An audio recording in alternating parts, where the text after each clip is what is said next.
Hi everybody, and welcome back to part 3, I think, of the Q&As. And just remember that you can always ask questions for these Q&As in the comment section below, or you can email me, tweet me, or Instagram me. All are perfectly fine. So this kind of part is on hygiene, and I've gone through my cleaning process in another video, so you can always go and watch that and see how I clean all of these. But let's just run through these questions. One is odour. So essentially, does odour happen? Because quite often what can happen is, to be honest, I didn't necessarily find a lot of odour with these ones, but I definitely had more odour with single-use menstrual products than I did with cloth. Cloth, I have very little to no odour at all with them, even when I've dry stored them before I've washed them for a couple of days. These are more breathable. They allow oxygen to flow in and around your body, particularly in an area as kind of intimate, hot and sweaty as your vagina and vulva area.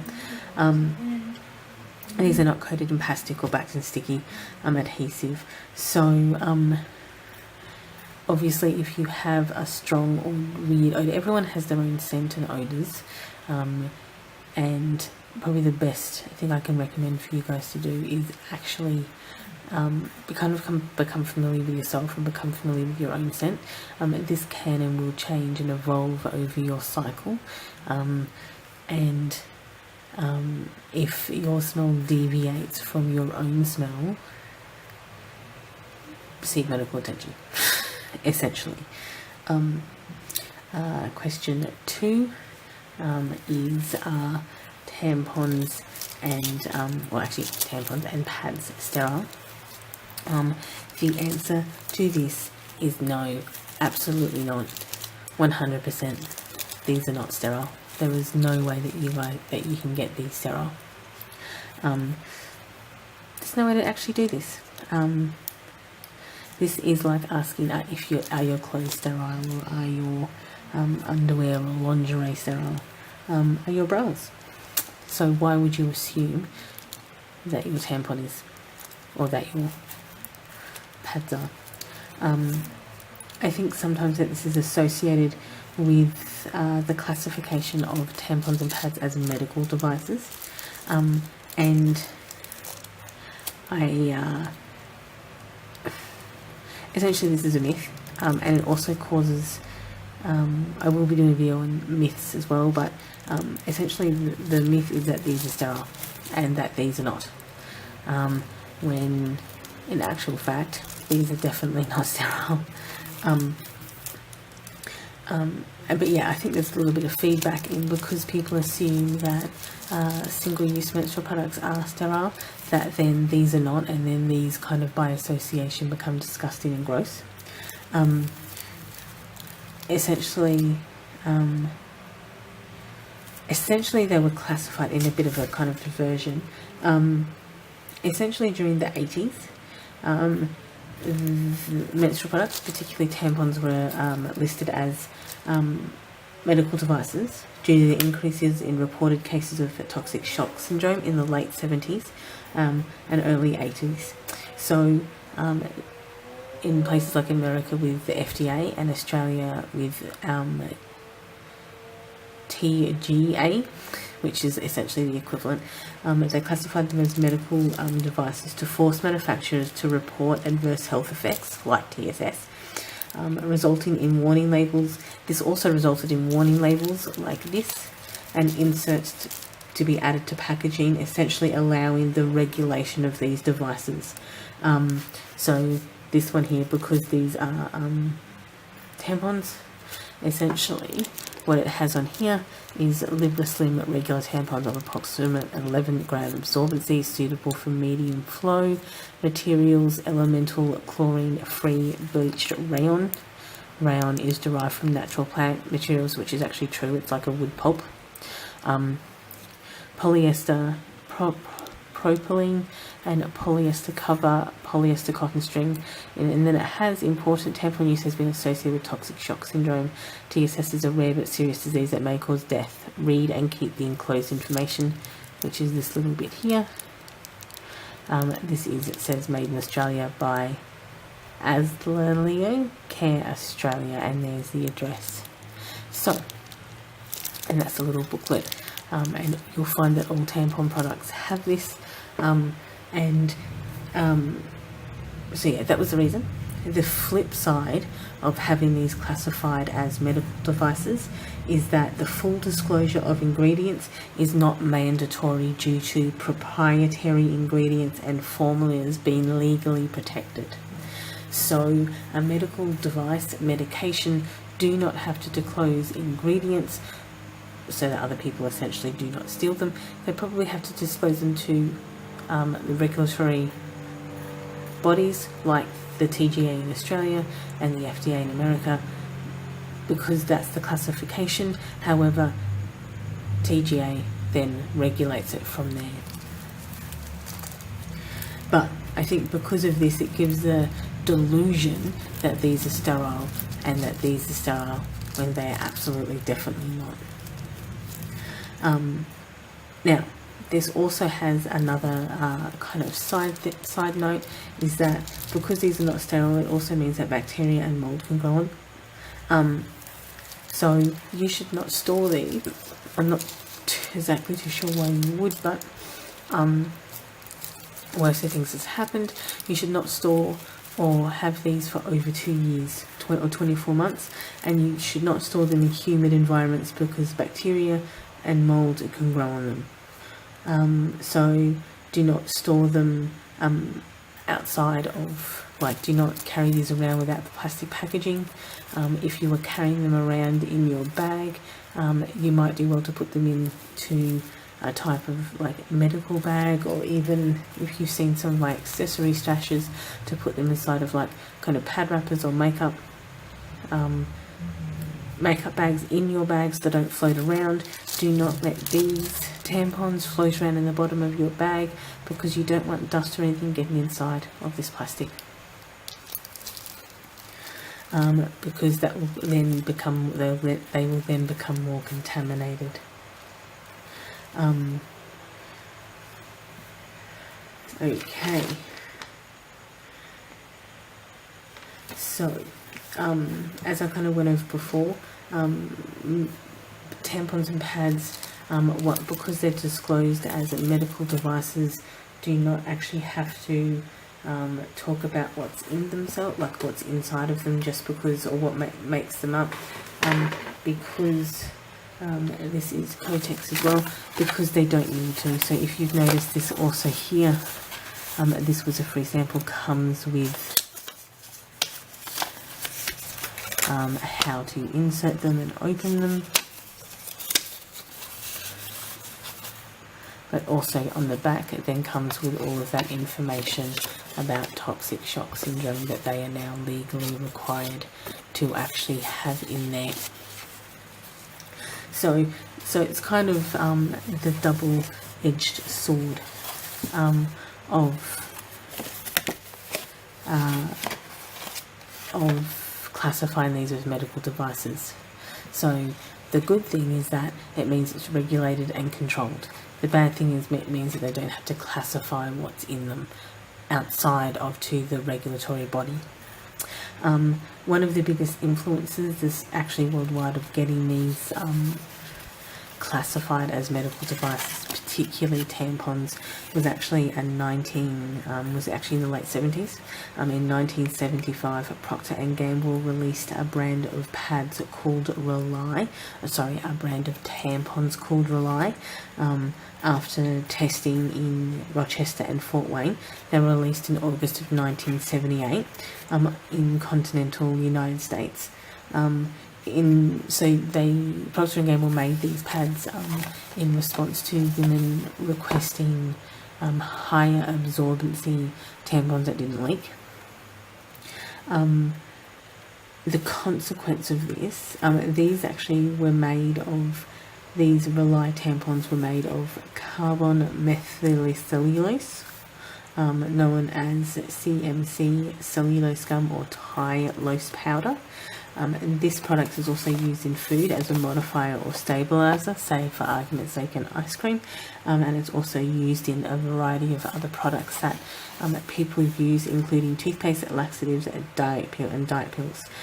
It has a high viscosity, it is non-toxic, and is hypoallergenic, as the source fibre in CMC is softwood pulp or cotton liner. Also in Rely, it had compressed beads of polyester for absorption, and it could absorb 20 times its own weight, and it would also blossom into a cup inside of the vaginal canal to hold more menstrual fluid. So it would start off as a large, this is actually a sport moderate tampon, they weren't this big, and this is UI Kotex. I'm just using this as a visual aid example, please do not think this is Rely. And then it would bloom out into more of a cup shape in the canal to help catch more blood.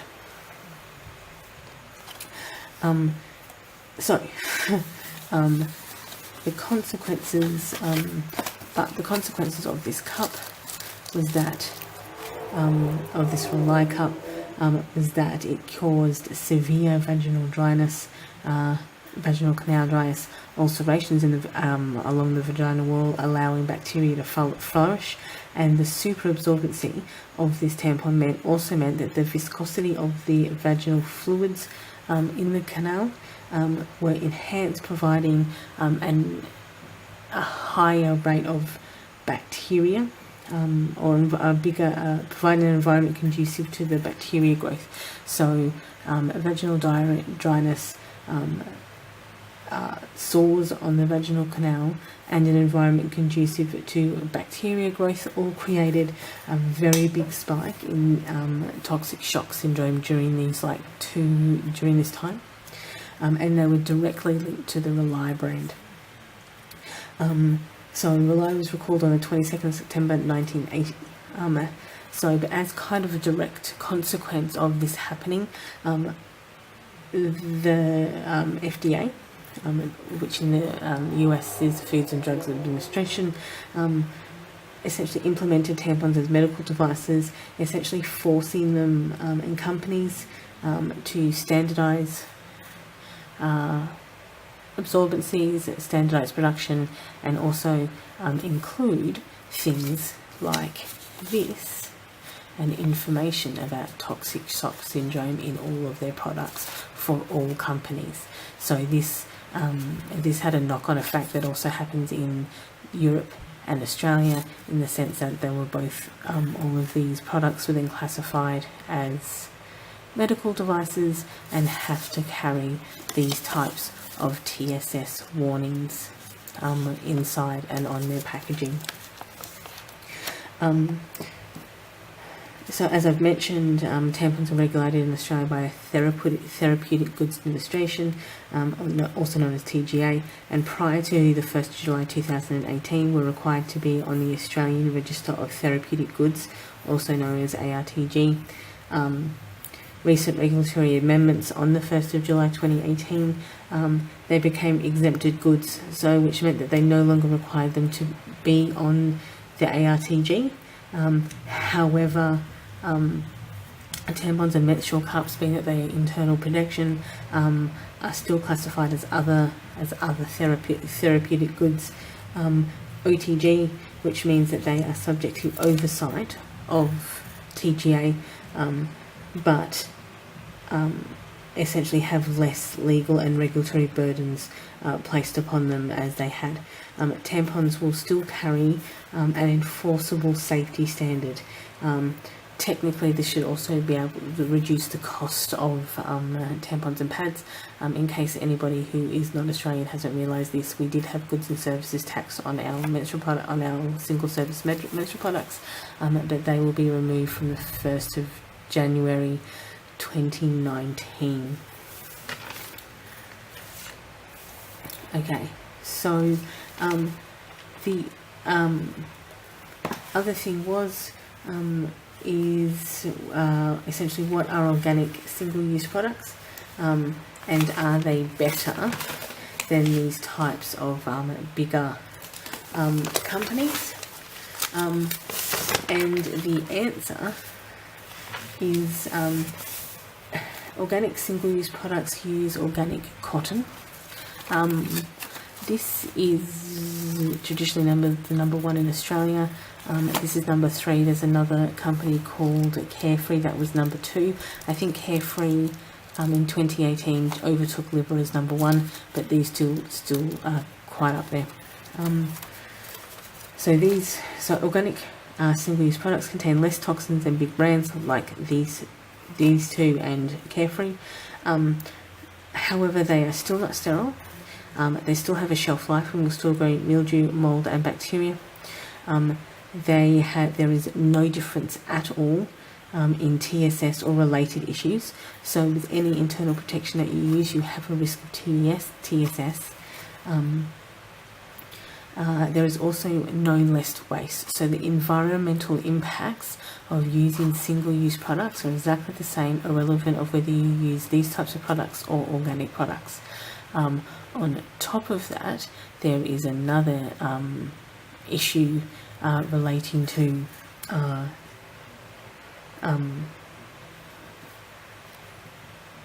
no idea where I was going with that, so I'm just going to continue with the environmental impacts. So with organic tampons, one of the things that they're promoted as being is compostable. If you are putting them into your general waste that's going to a landfill, it is no more or less compostable than this. So it is only compostable when you are actually putting it into a compostable environment, and landfill is not a compostable environment. Even if you put vegetable matter into landfill, it becomes far less effective as compost and as matter that decomposes. Women waste about 150 to 200 kilos of menstrual-related waste in their lifetime, and this can double if you use applicator tampons. In Australia, applicator tampons are not a big thing, but in America, apparently 70% of women use tampons, and 98% of that 78% use applicator tampons. So you would be using up to 400 kilograms of waste per lifetime of tampon use. So it's possibly better for your body to use organic tampons. However, it is no better for the environment, and it's no better in relation to TSS, and also it's financially a higher burden. Also, in addition to this, half of the US and UK flush tampons away. As they are designed to be absorbent. This can be very good for the period, but very bad for TSS and sewers because their absorption expands outside of your body. Single-use menstrual products can contain up to 90% plastic, and tampons with applicators, the applicators are 100% plastic. Organic products can be fragrance-free and 100% coated with carbon applicators. However, all of these still end up in landfill. Sanitary napkin bins. In Australia, we have sanitary napkin bins in our public stalls. This means that in Australia, a lot of our waste does go to the appropriate bin because they are provided and supplied. In Australia, these sanitary napkin bins, which are essentially a bin in a stall. So if you go into a female bathroom and into a stall, there will be the sanitary napkin. There will be essentially a bin specifically for your period menstrual related waste. And this is due to a legislative requirement, the WHSW Regulation 1992, which requires suitable means of disposal for sanitary items in ladies' washrooms.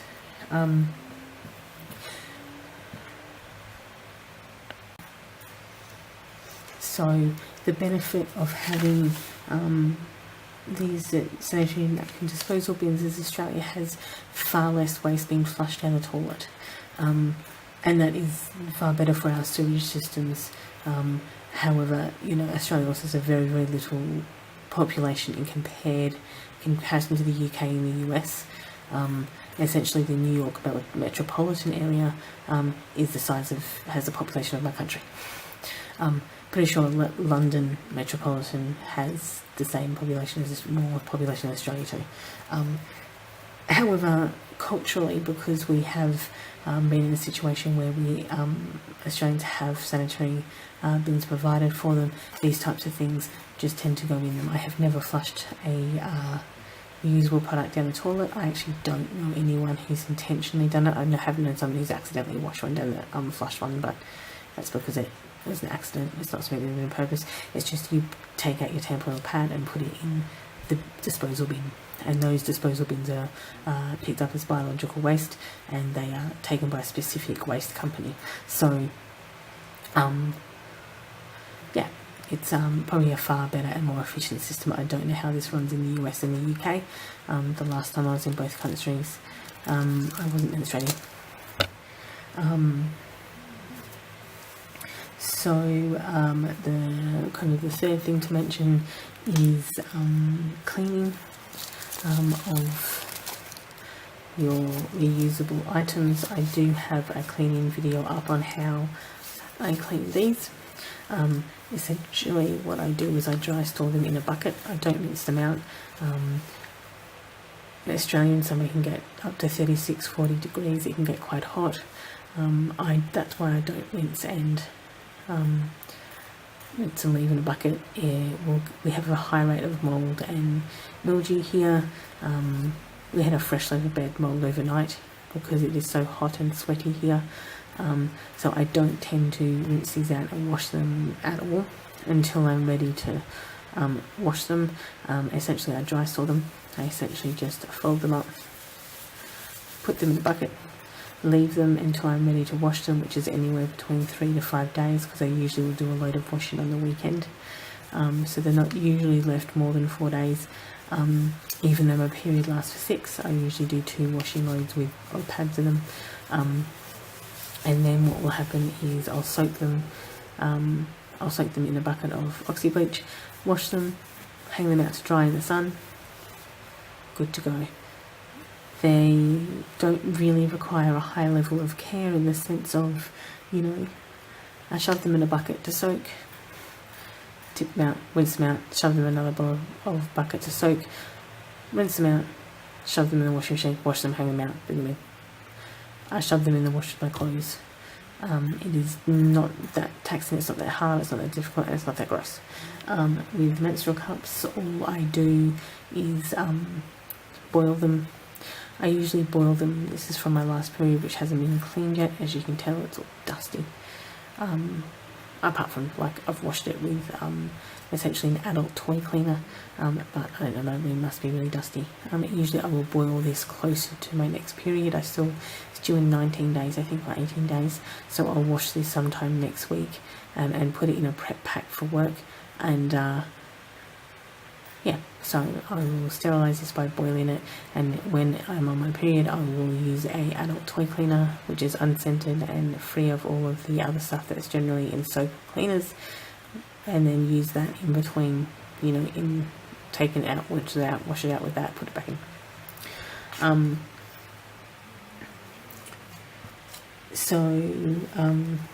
Other than that,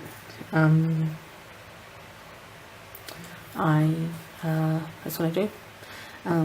Just as a side note on hygiene and cleaning is do not use any scented products on your vagina and vulva. Do not use scented Firm Fresh. Do not use scented towel wipes. Don't use anything. Water is good. Water and unscented soap do you perfectly fine. Do not use douches or anything like that. Your vagina and vulva are very self-cleaning. They do this very efficiently and are quite amazingly good at it.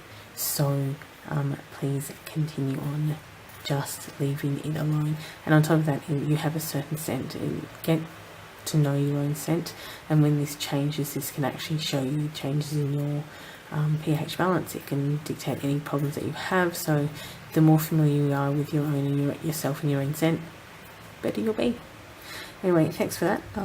Have any questions, usual places, and on top of that, there will be more videos and Q&As coming. Thanks.